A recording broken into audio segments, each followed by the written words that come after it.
Hello વિદ્યાર્થી મિત્રો, આગળ આપણે જોઈ ગયા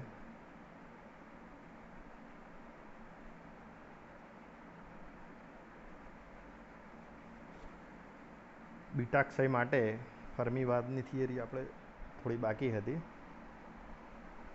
તો અહીંયા આગળ આપણે જોયું કે ફર્મીએ પ્રતિપાદિત કર્યું કે ઇલેક્ટ્રોન અને ન્યુટ્રિનો બીટા કણના ઉત્સર્જન વખતે ઉત્પન્ન થાય છે. શરૂઆતની અંદર આપણે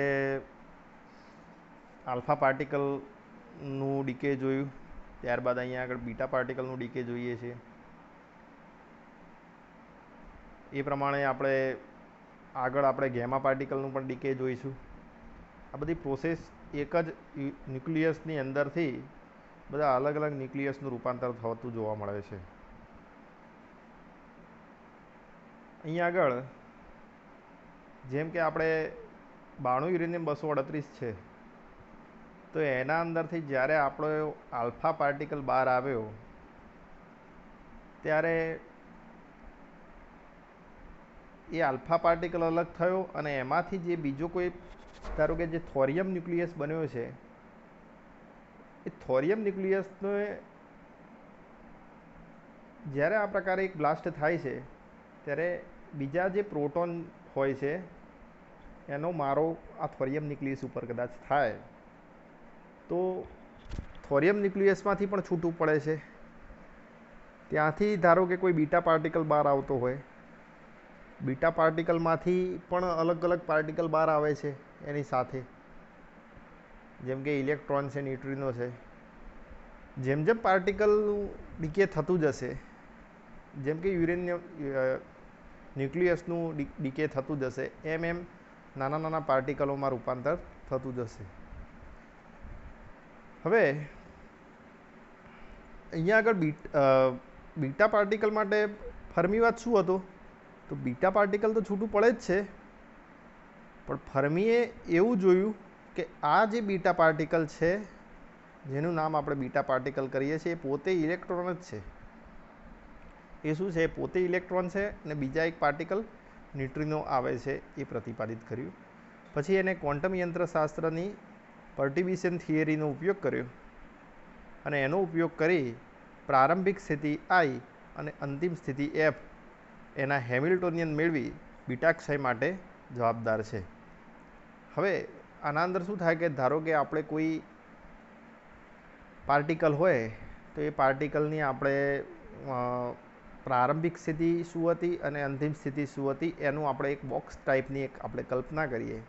પછી એના અંદર પર્ટિબિશન થિયરી જે ક્વોન્ટમ યંત્રશાસ્ત્રની છે એનો ઉપયોગ કરીએ અને હેમિલ્ટોનિયનની જે થિયરી છે ક્લાસિકલવાદની, એ થિયરીનો આપણે ક્વોન્ટમવાદની અંદર ઉપયોગ કરી અને આની થિયરીનો આપણે સમજીએ કે આ પાર્ટિકલ જે પ્રારંભિક સ્થિતિથી અંતિમ સ્થિતિ સુધી જાય છે તો એના અંદર શું ફેરફાર જોવા મળે છે, એ બધી કન્ડિશનો આપણે જોવાની છે.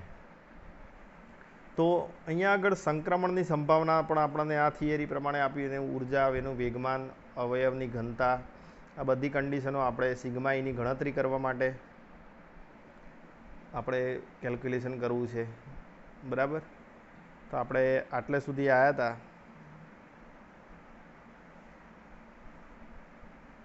આ બધું કેલ્ક્યુલેશન હતું તમારે. આટલે સુધી આપણે હતા. તો અહીંયા આગળ આપણે જોયું હતું કે જનિત ન્યુક્લિયસની રિકોઇલ ઉર્જા કેટલી જોઈએ અવગણતા. આપણે અવગણીએ તો અહીંયા આગળ ઈ મેક્સિમમ બરાબર કેટલું મળે છે?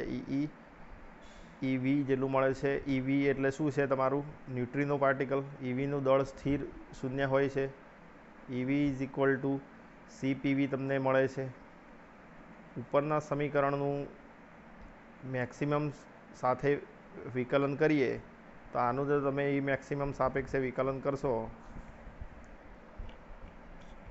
તો PV is equal two EV upon C તમને મળશે. એનું જો તમે વિકલન કરો તો શું મળે છે? DPV upon E max upon DP upon D. આ 1/c તો અચળ છે એટલે એમ રહેશે. પછી ડીઈ અપોન ડીઈ આવશે. પણ આ મેક્સિમમ છે એમ, એટલા માટે અહીંયા આગળ આવું વિકલન થશે. હવે ઈવી કેટલું છે? તો ઈવી વેલ્યુ આ જે છે મેક્સિમમવાળી, આ ધારો કે આ મેક્સિમમવાળી વેલ્યુ છે, એમાંથી ઈવીને તમે કરતા બનાવી દો. ઈ એમના એમ રાખો અને આને આ બાજુ લાવી દો અને આને પેલી બાજુ લઈ જાઓ, તો માઇનસ ઈ મેક્સિમમ, એટલે અહીંયા સોરી આ માઇનસ આવશે, પેલી બાજુ જશે એટલે આ બી માઇનસ થયા, તો આ માઇનસ માઇનસ પ્લસ થશે ઈવી, એટલે કે અહીંયા માઇનસ બહાર કાઢો તો આ પ્લસ થઈ જશે, આ માઇનસ આવશે, એટલે ઈ મેક્સિમમ માઇનસ ઈ વેલ્યુ આવશે. એ જ મૂલ્યને તમે અહીંયા આગળ મૂકી દો આની જગ્યાએ, ઈની જગ્યાએ, તો તમારે આવું સમીકરણ એક મળે છે. પરંતુ ઈ અચળ હોવાથી, આ ઈ અચળ હોય તો એનું મૂલ્ય આપણે જો લઈએ તો અહીંયા આગળ શું થશે? તો અહીંયા આગળ જો ઈ અચળ હોય તો અહીંયા આગળ શું થશે? સમીકરણ 1/c આ બંને માટે કરીએ, D E maximum, D maximum, તો આ તો બે ઉડી જ જવાના, 1/c ઈ. આ ઈ જો અચળ હોય તો આને આપણે અવગણી નાખીએ છીએ, તો ખાલી 1/c રહેશે, તો DP upon E maximum is equal two 1/c તમને મળશે. હવે અહીંયા આગળ જોઈએ તો બીટા ક્ષયની સ્થિતિ અવયવની ઘનતા, આપણે આ ઇક્વેશન જે છે એ આખું લખી દઈએ કે P is equal to rho is equal to 1/2 h cut 6 1/c P square DP ઈ પી વી સ્ક્વેર સંકલનમાં ડી રો ઈ અને ડી રો વી. સમીકરણ 9 પરથી આપણે આ સમીકરણ 9 પરથી આ જે સમીકરણ છે એના અંદર P V square E square V upon C square, તો 1/c સ્ક્વેર, હવે ઈની જગ્યાએ અહીંયા આગળ લખીએ, ઈવીની જગ્યાએ તમારે લખવાનું ઈ મેક્સિમમ માઇનસ ઈ સ્ક્વેર, તો રોઈની આ પી વી સ્ક્વેરની જગ્યાએ તમારે આ વેલ્યુ મૂકી દો તો શું થશે અહીંયા સમીકરણ એ જોઈ લઈએ. તો rho is equal to 1/2 h cut 6 1/³ P square DP E maximum minus E square સંકલનમાં D rho E D rho V. સમીકરણ 12ની કિંમત સમીકરણ 1માં મૂકતા, તો સમીકરણ 1માં આપણે 12ની કિંમત મૂકીએ તો આ જે મૂલ્ય છે આપણે મૂકતા D WFI is equal to 2π h cut F H WI square P, આ વેલ્યુ તમારી થશે. ત્યારબાદ આ પીની વેલ્યુ તમે આમાં મૂકી દો તો અહીંયા આગળ તમને સમીકરણ મળશે 2π h cut 6 1/c³ F H omega H WI square P square DP E maximum D rho E D rho V. આવું સમીકરણ એક તમને મળે છે. હવે સમીકરણમાં D rho E is equal to 4π અને D rho V is equal to 4π, કારણ કે આ ઘનકોણ છે, તો આના અંદર જો તમે 4π મૂકી દેશો તો તમારે શું સમીકરણ આવશે? તો અહીંયા આગળ જોઈ શકો છો કે D omega FI is equal to 32π³ upon 4π h cut 6 h cut 1/c³ F H omega I square P square E maximum minus E square DP ફંક્શનમાં ઝેડ ઈ. હવે સમીકરણ 14 પ્રમાણે વિધેય એફ ઈને ફર્મી વિધેય તરીકે ઓળખાય છે.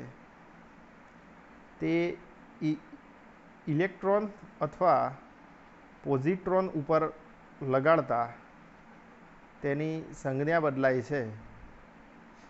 આકૃતિમાં વિધેય એફ પરમાણુ ક્રમાંક ઝેડ અને ઇલેક્ટ્રોન ઉર્જા ઈ સાથે કેવી રીતે બદલાય છે તે દર્શાવ્યું છે. હવે આપણે ધારો કે કોઈ પણ ફંક્શન લઈએ છીએ તો ફંક્શન શું બતાવે છે કે એના અંદર જે વસ્તુઓ રહેલી છે ફંક્શનમાં એ એના સાથે શું સંબંધ ધરાવે છે એ સમજાવે છે. ધારો કે આપણી પાસે ફંક્શનની અંદર ઝેડ અને ઈ છે. ઝેડને આપણે કહીએ છીએ પરમાણુ ક્રમાંક અને ઈને કહીએ છીએ ઉર્જા. અહીંયા આગળ ઈ કર્યું છે, કેપિટલ ઈ કર્યું છે, એટલે કે ઉર્જા કોની છે તો ઇલેક્ટ્રોનની ઉર્જા છે. તો અહીંયા આગળ ફર્મી વિધેય કોના ઉપર આધાર રાખે છે તો પરમાણુ ક્રમાંક ઉપર અને ઇલેક્ટ્રોનની ઉર્જા એના ઉપર આધાર રાખે છે. હવે પોઝિટ્રોન ઉત્સર્જકો માટે ઝેડ ઋણ, ઇલેક્ટ્રોન ઉત્સર્જક માટે ધન લેવામાં આવે છે. હવે આપણે જે ફંક્શન છે એ પોઝિટ્રોન માટે જે પરમાણુ ક્રમાંક છે એ ઋણ લેવાનો તમારે અને ઇલેક્ટ્રોન માટે તમારે ધન લેવાનો છે. તો આકૃતિ પરથી ઓછી ઉર્જાવાળા ઇલેક્ટ્રોન અથવા પોઝિટ્રોનની સરખામણી વધુ સારા z ઇઝ ઇક્વલ ટુ 0 માટે ફંક્શન 1 મળે છે. તો ઓછી ઉર્જાવાળા ઇલેક્ટ્રોન માટે એફનું મૂલ્ય વધારે મળે છે. ઓછી ઉર્જાવાળા ઇલેક્ટ્રોન માટે એફનું મૂલ્ય વધારે મળે છે, જ્યારે પોઝિટ્રોન માટે એફનું મૂલ્ય ઓછું મળે છે. ઇલેક્ટ્રોન માટે ફંક્શનનું મૂલ્ય વધારે મળે છે અને પોઝિટ્રોનની અંદર શું છે ઉર્જા વધારે છે તો એના અંદર એફનું મૂલ્ય ઓછું મળે છે. હવે અહીંયા આગળ આપણે ગ્રાફ જોઈએ તો ગ્રાફની અંદર આપણે જોઈ શકીએ છીએ કે સમીકરણ 14 ને નીચે પ્રમાણે લખતા ઇક્વેશન 14 ને આપણે આ રીતે લખીએ dFi upon EP square dPe half is equal to constant 1 FHWI square half E maximum minus EE.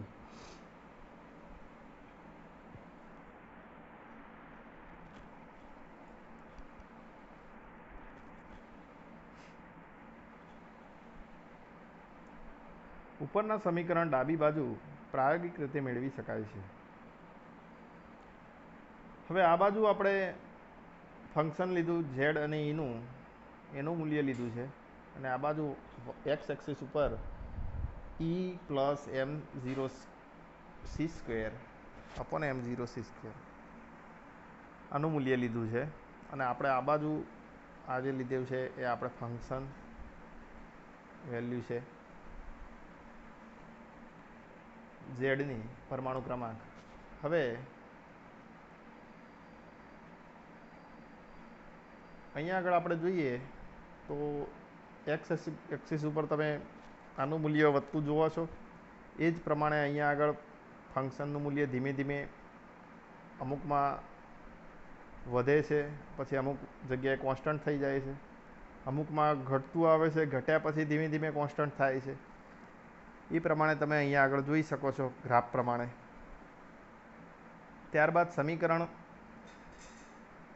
જે આપણું 15 છે એની ડાબી બાજુએ વિધેય ક્યુરી વિધેય કહેવામાં આવે છે.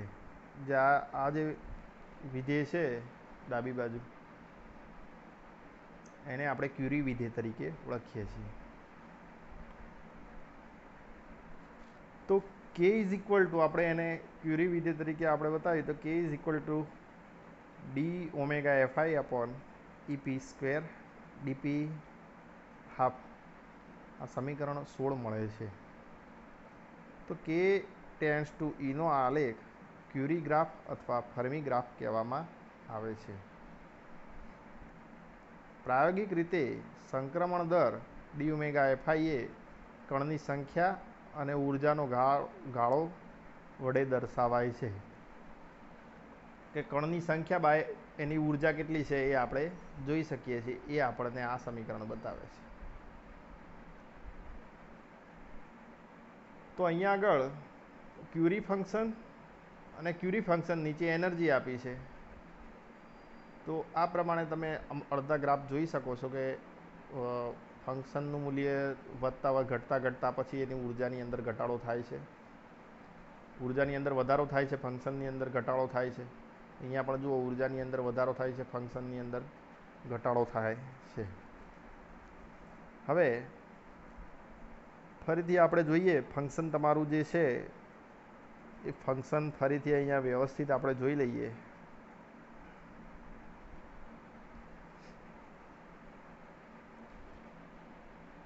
તો અહીંયા આગળ ધારો કે આ જે પાર્ટિકલ છે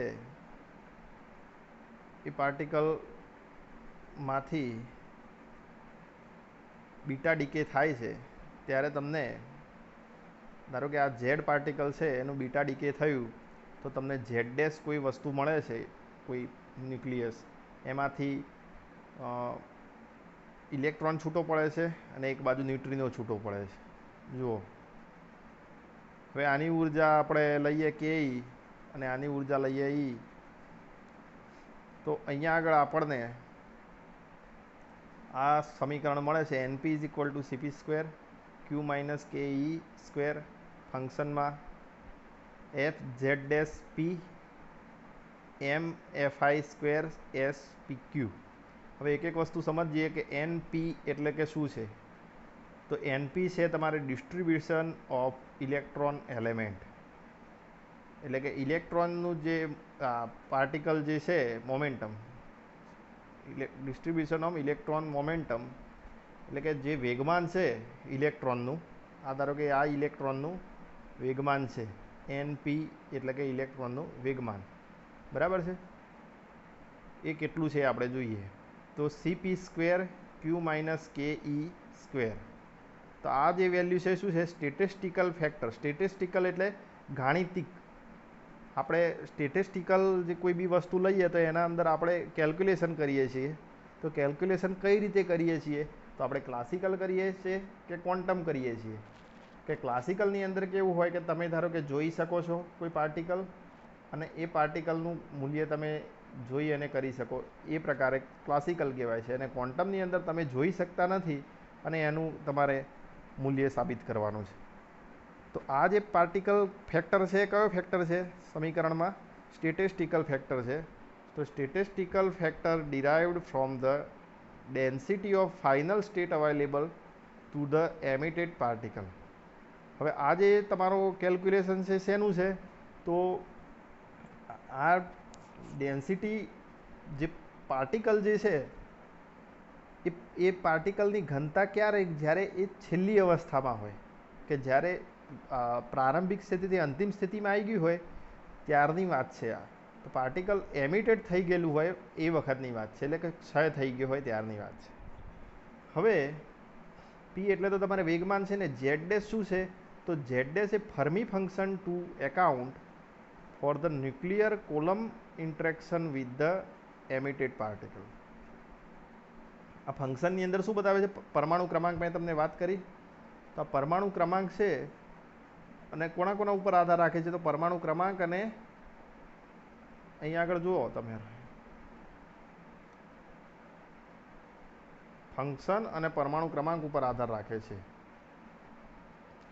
તો આપણે ધારો કે ફંક્શન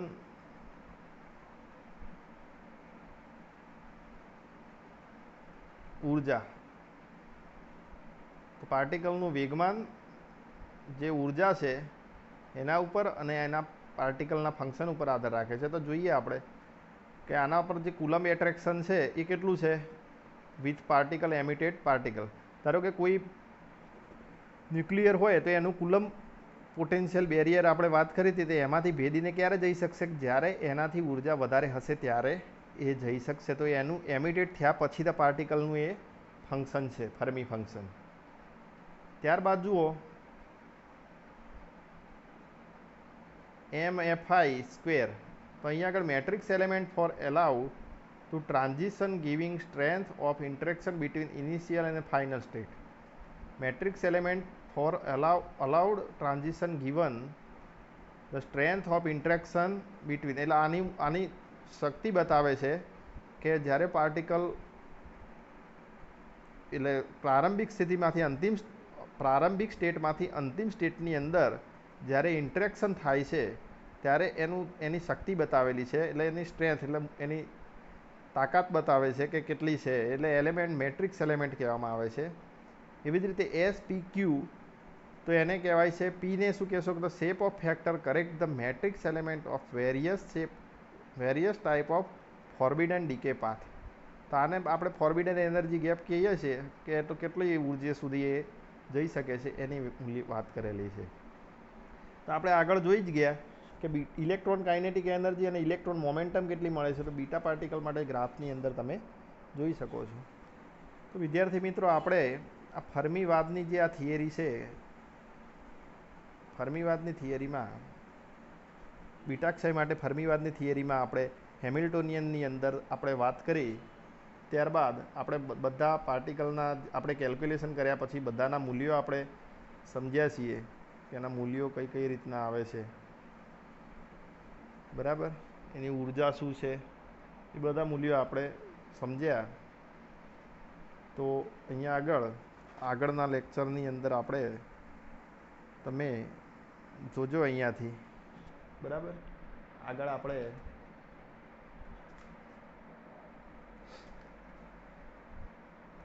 બીટાક્ષયનો જીવનકાળ અને મેટ્રિક્સ એલિમેન્ટની અસરકારકતા પણ જોવાની છે. ત્યારે પસંદગીનો નિયમ જોવાનો છે. બીટાક્ષય એટલે સિલેક્શન રૂલ આપણે આવે છે. પછી ન્યુટ્રિનોની પરખ કરવાની છે કે ન્યુટ્રિનો ખરેખર શું છે. ત્યારબાદ આપણે આ ટોપિક આનો પૂરો થશે, બરાબર. તો આગળના વિડીયો વિદ્યાર્થી મિત્રો તમે જોજો.